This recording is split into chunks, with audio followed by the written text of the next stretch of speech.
बोकारो दिन भर में आज बोकारो सिटी थाना में क्यों की गई प्रेस कॉन्फ्रेंस बताएंगे। गतिशील वाहन चालक संघ का अनिश्चितकालीन भूख हड़ताल छठे दिन भी जारी रहा, जानेंगे। ओएनजीसी द्वारा आयोजित जागरूकता दौड़ में भी शामिल होंगे। नमस्कार, आप देख रहे हैं बोकारो दिन भर, मैं अजय राज। पिछले 24 घंटों में जिले में बहुत कुछ हुआ। हर बड़ी खबर पर चर्चा करेंगे विस्तार से।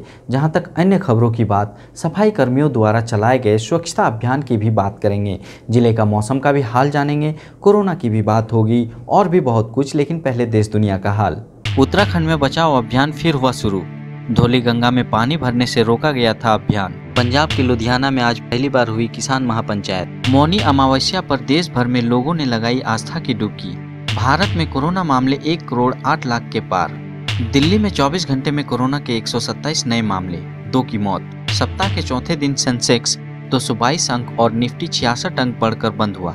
सोने की कीमत 110 रुपए प्रति 10 ग्राम गिरी तो वहीं चांदी का दाम 650 रुपए प्रति किलोग्राम गिरा। अब एक नजर आपके राज्य झारखंड की 3 बड़ी खबरों पर। चारा घोटाले में सजा याफ्ता लालू प्रसाद यादव की जमानत याचिका पर झारखंड हाईकोर्ट में शुक्रवार को होगी सुनवाई।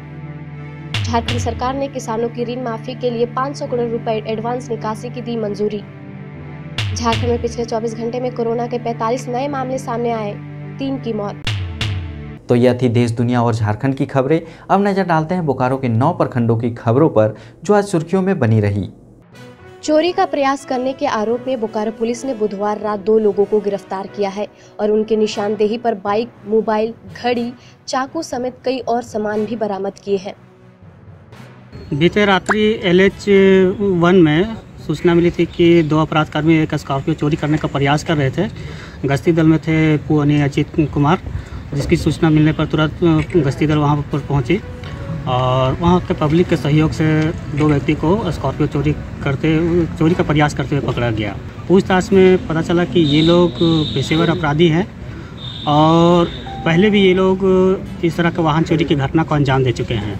बीते अक्टूबर माह में सिटी थाना अंतर्गत सेक्टर 2C से ये लोग एक स्विफ्ट डिजायर चोरी करने का प्रयास किए थे, लेकिन उसमें ये लोग सफल नहीं हुए। उसके बाद पता चला कि नवंबर माह में ये लोग स्कॉर्पियो चोरी करने का प्रयास सेक्टर 4 थाना क्षेत्र से भी किए थे, उसमें भी ये लोग सफल नहीं हुए थे। उसके बाद ये लोग मोटरसाइकिल चोरी भी करने का प्रयास किए और मोबाइल छीनते वगैरह करने का भी प्रयास किए हैं। बीते कुछ दिन पहले सर्किट हाउस के पास मोबाइल छीनते की घटना घटी थी, उसमें इन लोगों की संलिप्तता पाई गई है। इन लोग के बारे में गहराई से पता करने पर पता चला कि ये लोग रांची के रहने वाले हैं और वहाँ पर पूर्व में टाटा सुमो चोरी करने के आरोप में जेल जा चुके हैं। अरगोड़ा थाना से और कोतवाली थाना से ये बाइक चोरी के केस में जा चुके हैं। धुरवा थाना से मोबाइल चोरी के केस में जा चुके हैं। हर एक तरह का चोरी कर सकते हैं। मोबाइल छीनताई की घटना करते हैं, मोटरसाइकिल चोरी की घटना करते हैं और 4 व्हीलर चोरी करने की भी घटना करते हैं। और ये पता चला कि ये लोग 4 व्हीलर जो चोरी करते हैं उसको बिहार में लोग सप्लाई करते हैं, इलीगल लीकर सप्लाई वगैरह में। और हम लोग जो सो गहराई में जाने का प्रयास कर रहे हैं कि इन लोग के साथ और कौन कौन शामिल है और उम्मीद है कि जो भी इन लोग के साथ शामिल है उन लोग को हम लोग जल्दी ही खोज निकालेंगे। बुधवार रात CRPF और जिला पुलिस के साथ कई और टीम की मुठभेड़ नक्सलियों के साथ टूटी झरना के आसपास हुई, जहां सिक्योरिटी फोर्स ने नक्सलियों द्वारा इस्तेमाल किए गए सामान और हथियार बरामद किए। वहीं मुठभेड़ में एक CRPF जवान घायल भी हो गया। कल रात्रि 9:30 से 10 बजे के बीच में सिक्योरिटी फोर्सेज, जिसमें कि CRPF, बोकारो जिला पुलिस, SAT की टीम, JJ की टीम थी, उसका मुठभेड़ नक्सल के साथ हुआ है। जो की जगह जो है टूटी झरना के आसपास मुठभेड़ हुआ है, जिसमें कि एक CRPF के जवान घायल हुए हैं जिनका इलाज चल रहा है मेडिका रांची में। और जो फोर्स है उसकी बहादुरी के कारण नक्सल से एक वेपन जो है रिकवर किया गया है और कुछ एम्यूनिशन है और अन्य सामान है जो नक्सली यूज करते हैं। नक्सल की तरफ से क्या हानि हुई है इसका आकलन अभी करना संभव नहीं है। अभी सर्च ऑपरेशन चल रहा है। हम लोग रेगुलरली जैसे जैसे इन्फॉर्मेशन मिलता है हम लोग उस पर काम कर रहे हैं और उम्मीद करते हैं कि आने वाले समय में सफलता बोकारो पुलिस और CRPF बोकारो को मिलेगी। सेल चेयरमैन रोमा मंडल 2 दिवसीय दौरे पर आज गुरुवार को बोकारो पहुंची। प्रगतिशील वाहन चालक संघ का अनिश्चितकालीन भूख हड़ताल बुधवार को ONGC कार्यालय के पास छठे दिन भी जारी रहा। जहां भारतीय जनता पार्टी झारखंड प्रदेश के एससी मोर्चा प्रदेश अध्यक्ष और झारखंड सरकार के पूर्व मंत्री शश चंदन क्यारी विधायक अमर कुमार बावरी भी उनके साथ उनके समर्थन में बैठे।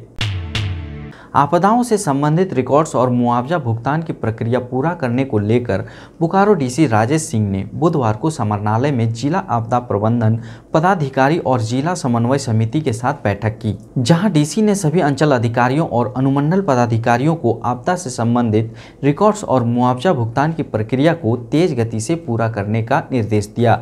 वहीं डीसी ने जिले में संचालित सभी अस्पतालों की फायर सेफ्टी ऑडिट करने का निर्देश भी दिया। उन्होंने कहा कि जिन अस्पतालों में फायर सेफ्टी के मानकों का अनुपालन नहीं किया जा रहा है उन पर कार्रवाई की जाएगी। उन्होंने जांच के लिए एक कमेटी गठित करने का भी निर्देश दिया। बोकारो उपायुक्त सह जिला निर्वाचन पदाधिकारी राजेश सिंह ने बुधवार को ईवीएम वेयर हाउस का निरीक्षण किया। निरीक्षण में जिला निर्वाचन पदाधिकारी राजेश सिंह ने ईवीएम वेयर हाउस के व्यवस्था से संबंधित आवश्यक पहलुओं की जांच की और ईवीएम वेयर हाउस की सुरक्षा व्यवस्था की जानकारी भी ली। उन्होंने वहां रखे ईवीएम मशीन, सीसीटीवी कैमरे और कई उपकरणों की स्थिति और रखरखाव का भी जायजा लिया। मिक्सोपैथी के विरोध में IMHS के डॉक्टर का रिले हंगर स्ट्राइक आज भी चौथे दिन जारी रहा। मांग हमारी नहीं, हमारा एक सुझाव है सरकार को कि इस तरह से चिकित्सा पद्धतियों को मिला करके एक खिचड़ी बना करके जनता के सामने परोस देना ये अच्छा नहीं है, ये उचित नहीं है। हर एक चिकित्सा पद्धति की अलग एक महत्ता है, उसका लोगों का उस पर विश्वास है। कोई होम्योपैथी पसंद करते हैं, कोई यूनानी, कोई तिब्बत, इस तरह से कोई एलोपैथी पसंद करते हैं। तो इस तरह से आयुष चिकित्सकों का एक तरह से तो अपमान है। अगर आपको आयुष चिकित्सकों को सर्जरी मतलब एलोपैथिक चिकित्सा की पद्धति के लिए प्रेरित करना या उनको ये अधिकार देना कि आप सर्जरी कर सकते हैं, आप एलोपैथिक चिकित्सा पद्धति को अपना सकते हैं, तो फिर हमारे देश में जो पुरानी चिकित्सा पद्धति जो आयुर्वेद की है, इसकी तो महत्ता खत्म हो जाती है। तो इसका एक तरह से अपमान है। जब वैसा ही करना है तो फिर आयुर्वेदिक कॉलेजेस जो हैं या आयुर्वेदिक चिकित्सा पद्धति के जो भी डॉक्टर्स हैं तो उनको ख़त्म कर दिया जाए, कॉलेजों को ख़त्म कर दिया, उसको रिनोवेट कर दिया जाए, उसको रीस्ट्रक्चर कर दिया जाए, उसको फिर हमारे एलोपैथिक चिकित्सा कॉलेजेस होते हैं उस पर चलाया जाए ताकि इसी चिकित्सा पद्धति के ज़्यादा से ज़्यादा डॉक्टर बने। मतलब आपका डिमांड है कि जो आयुर्वेद का है आयुर्वेद में ही रहना चाहिए और जो एलोपैथिक में उनको उसमें ही रखा जाए। बिल्कुल बिल्कुल, हर एक चिकित्सा पद्धति अपनी जगह पे सही है और अपने लोगों का उस पर विश्वास है। तो ये अभियान आपने जो शुरू किया आप लोगों ने, ये कितने दिन का है? ये टोटल 14 दिनों का है उपवास। ईंधन बचाने को लेकर आज ONGC द्वारा ONGC कार्यालय से सिटी पार्क तक जागरूकता दौड़ का आयोजन किया गया, जिसमें शहर के सिटी DSP ज्ञान रंजन और ONGC के सभी अधिकारी शामिल हुए। जो दौड़ के रूप में ये कार्यक्रम का शुरुआत किया जा रहा है, जिसमें जो नेचुरल रिसोर्सेज है, जो पेट्रोलियम पदार्थ है, उसका संरक्षण एवं किस प्रकार से उपयोग किया जाए ताकि आगे आने वाले जो जनरेशन है उसके लिए भी जो ये नेचुरल गैस और ऑयल है उसका संरक्षण हो सके। तो इसके लिए हम लोग आज जुटे हैं।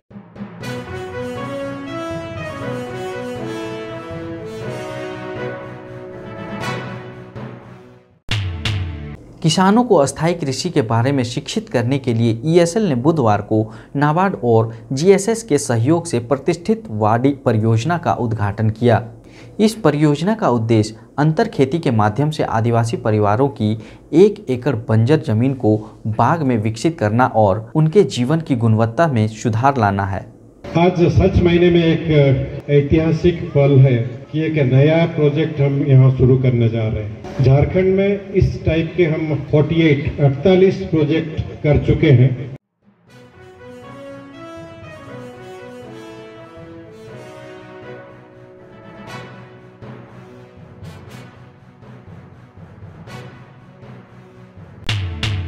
जिले के हस्तशिल्पियों को उनके बनाए हुए हस्तशिल्प और दस्तकारी की सही कीमत दिलाने, साथ ही उनकी कला को राष्ट्रीय स्तर पर पहचान दिलाने के लिए झारक्राफ्ट बोकारो द्वारा बुधवार को न्यू प्रभात होटल चास में 2 दिवसीय कार्यशाला का आयोजन किया गया, जो विकास आयुक्त कार्यालय वस्त्र मंत्रालय भारत सरकार द्वारा प्रायोजित है। इस कार्यशाला का उद्घाटन LDM दिनेश्वर राणा ने दीप प्रज्वलित कर किया।